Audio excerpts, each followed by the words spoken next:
ഇന്ന് നമുക്ക് ഈ പഠിച്ചാലോ?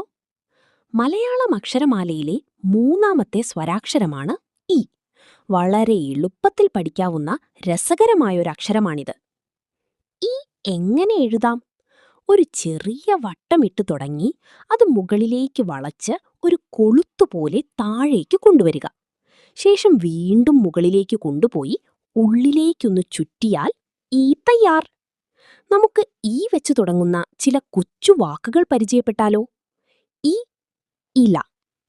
എന്റെ കൂടെ പറയൂ. ഈ ഇല. ഒന്നുകൂടി പറയൂ. ഈ ഇല.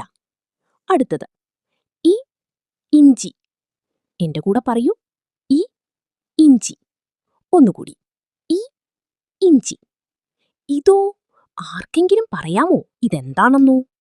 ഈ ഇടിമിന്നൽ. ആകാശത്ത് നിന്ന് വലിയൊരു വെളിച്ചവും പിന്നാലെ ഒരു വലിയ ശബ്ദവും കേട്ടോ. പേടിക്കണ്ട, അത് നമ്മുടെ ഇടിമിന്നലാണ്. എന്താണ്? ഈ ഇടിമിന്നൽ. ഈ ഇടിമിന്നൽ. എല്ലാവരും സ്ലേറ്റിലോ പുസ്തകത്തിലോ ഈ എന്നെഴുതി പരിശീലിക്കുമല്ലോ. അടുത്ത ക്ലാസ്സിൽ നമുക്ക് ഈ പഠിക്കാം. ആ, കുട്ടികൾക്കൊരു ചോദ്യം. ഈ കൂട്ടി തുടങ്ങുന്ന വേറെ ഒരു വാക്കു കമന്റ് ബോക്സിൽ എഴുതുക.